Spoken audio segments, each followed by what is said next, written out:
Welcome to our Panthers podcast. This is Todd Bell. It is our maiden voyage of something that we're going to try and provide for you on a somewhat weekly basis, as during this time of no sports during our spring season and a season that would have been winding down at this point and getting to what would be conference tournament play. We're going to try and take you around the athletic department and talk to a lot of our coaches, some of our student athletes, and kind of give you the insides of what's going on right now in Panther Nation. And we're going to lead off with our leader, the athletic director at Ohio Dominican University. Jeff Blair joins us in our first podcast. Jeff, welcome, and thanks for taking some time out to be with us.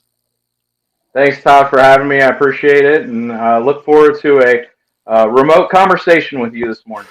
Everything has changed since the middle of March. There's no question about it. I think we're all learning new technology. Jeff, you're maybe not the most technologically sound person we have on our athletic staff, but you've gotten it figured out, and everything has changed. How has working from home been for you and the Blair family?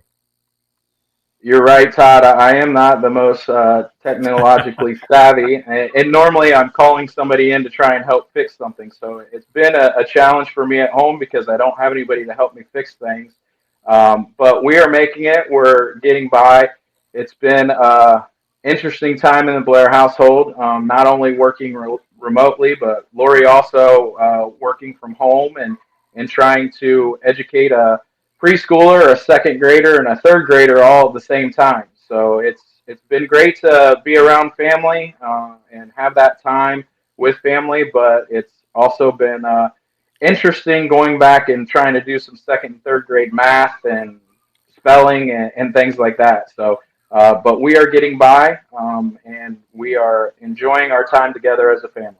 What happened to math? Why did it change? Because I'm trying to teach a sixth grader division and multiplication, and I have no idea how they're doing it now. Yeah, I don't know. All the techniques that I learned when I was younger, they don't seem to use those anymore. They don't do that. I try and share that with one of the kids. They're like, "That's not how we do it, Dad. That's not the right way." And I'm like, "Well, you know what? Do it the way that you know how then." Yeah, at least history hasn't changed. We at least know what that's all about. So this is your working office? Is this what I'm assuming? It looks more like one of your three children's rooms. It is. It's my working office. We've converted Nolan, our youngest's bedroom, into where I'm working to give me a little bit more privacy, give Lori a little bit more privacy when we need to. And thankfully, during my work day and when I'm here, I have the protection of the rescue bots back behind me here. They're looking out for me to make sure that nobody is attacking the Blair house. That's awesome. Well, it's been kind of fun. I'm sure everybody has had their own unique office setups. I got a little makeshift thing going on behind me here that we put together as well. How have the inner workings of the ODU Athletic Office been? I know that you guys are having pretty regular, whether they're video or phone conference calls. How have you guys been able to work through these last month and a half? We've had tremendous help from our IT staff. Everybody on campus has really come together. It's really been nice to see. But we are continuing to operate at as full a capacity as we can. We typically usually had a monthly staff meeting. We have actually now are having our conference calls weekly. So we have a staff conference call with all head coaches and staff members on a weekly basis. Our coaches are meeting with administrators on a weekly basis as well, just to get updates. Our coaches are doing a tremendous job keeping in contact with their current student athletes and also continuing the recruiting process and talking with their commitments, also talking with prospective student athletes along the way as well. I know that a lot of coaches are doing some team building during this time and trying to make sure that we are engaging our students as much as possible, checking on grades, checking on their well-being, making sure that everybody is continuing with their academic progress and also just checking in on a regular basis. Jeff, you had mentioned the recruiting process. You know, some of the what would be incoming freshmen next year, whether they've already committed or the coaches are out trying to recruit. I know that has been a big piece that has changed dramatically at this point. Certainly don't want you to get into all the nuts and the bolts of it, but the coaches and the recruiting, I know specifically basketball, during the summer, it's a heavy recruiting time. And a lot of those places that they would typically go to watch, they're not going to be able to do. How much has that changed and how much learning has there had to been for not only you, compliance, and our coaches right now? It's a tremendous learning curve right now. We get new legislation weekly, emergency legislation, and just trying to sort through that with Cindy Hahn in our compliance office and Sandy, our associate athletic director, and SWA. It keeps us pretty busy and trying to make sure that coaches are up to speed on what new legislation there is. Obviously, right now we're in a dead period, which means a couple different things. However, we can still talk to our students, to those prospective student athletes. There's no on-campus or face-to-face communication, but we are utilizing the remote options of the Zoom meetings and Microsoft Teams meetings and things of that nature. Admissions has done a tremendous job with getting a virtual tour that they have created when this all started. And we've been able to utilize that to talk with prospective student athletes and tour the campus with them, utilizing an admissions advisor and answering any questions, and then having a call individually with a coach following those tours and those discussions with admissions. So really working collaboratively with all of campus and trying to make sure that we're not missing a beat in the recruiting process. You had mentioned that, for the example, the basketball coaches, they will miss a lot of opportunities for camps and AAU tournaments and things of that nature. But utilizing the virtual world and still talking to those student athletes and maybe getting some film on them that they had from their season and continuing to really try and engage those students and get what their interest is in Ohio Dominican. You know, one of the things I've thought about moving forward when everything comes back to what will be a new normal for us, a lot of these tools that we're using now, we'll still be able to put in place and use in the future and differently, I'm assuming. Absolutely. You know, this is, you hate to say it because it is a challenge, but this is an opportunity for us, and that's what we've talked about, an opportunity for us to change how we do things right now in the world. And so it's really forcing us into, especially for me, forcing me into a not as comfortable zone of operating, but I'm learning, and it's obviously the technology makes it a little bit easier, and it's something that 10 years ago that we probably wouldn't be able to do, and we're able to do it now and can continue to operate, and that could change how we do things in the future. Jeff, I do want to take one little step backwards. You, as a spring sports athlete, when you were in college, played baseball at Findlay. How difficult, now you didn't have to make the decision, so it makes it a little bit easier. The decision was made for you by the NCAA and by the conference and, of course, all the conferences across the board. But to make that phone call, have that meeting with your spring coaches and your spring athletes to tell them, sorry, your season, and if you're a senior, potentially your career has come to an end. How difficult was that? You know, it's a difficult situation for anyone. It's tough to have that conversation, but, you know, given the circumstances and the pandemic that we're in right now, the crisis, the health crisis that we're in right now, I feel that it was the right decision for the safety and well-being of everyone. I know that the one thing that we really focus on is that we focus on the safety and well-being of our student athletes, our coaches, our staff, everybody across campus. And so we want to try and do the best job that we can to make sure that we're keeping their best interests in mind. And even though it was a tough decision, I think that it's what needed to be done at the time.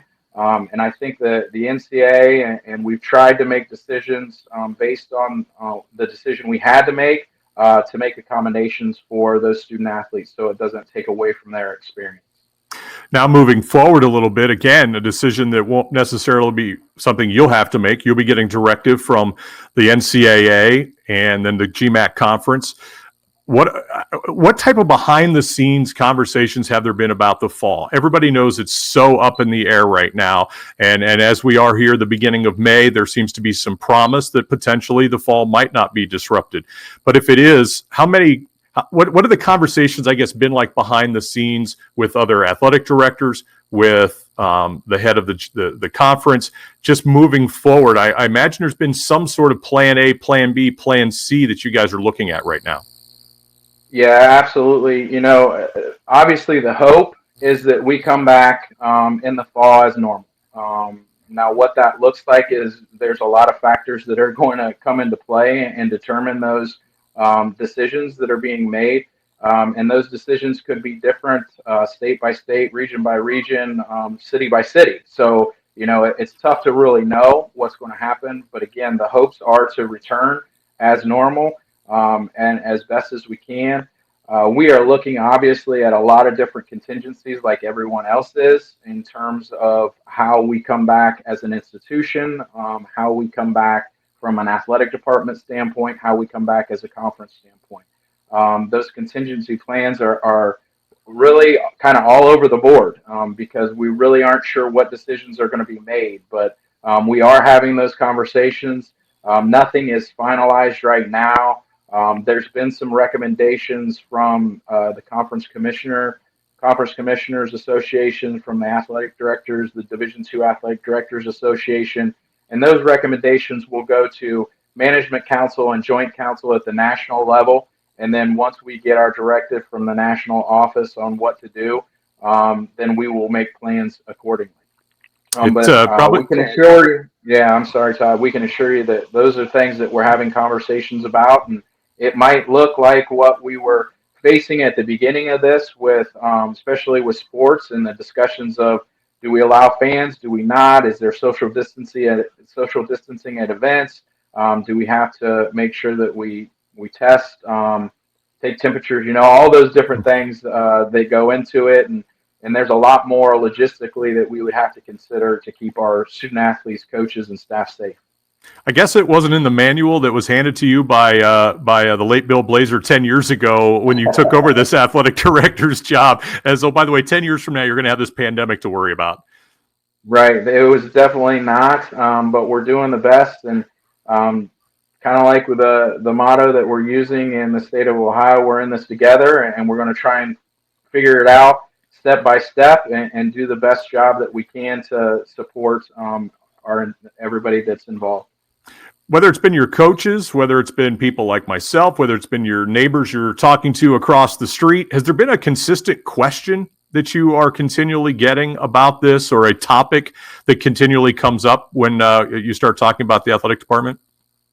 The question that consistently comes up is, are we going to come back in the fall? And that's the toughest question to answer because the unknown is difficult to answer.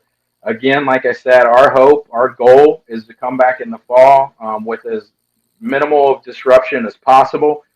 It's important for us to not only get back to that normal for the well-being of everybody, but also, I think that a lot of us during this time miss the social interaction of being in campus environment. We miss the students. It's almost like an extended summer. We look forward to the summer for a little downtime, but about a week or two into it, we're like, we can't wait till the students get back because they really energize us, and that's really what we're there for. We're there to serve those students. Jeff, are you saying you miss me bursting into your office with crazy ideas?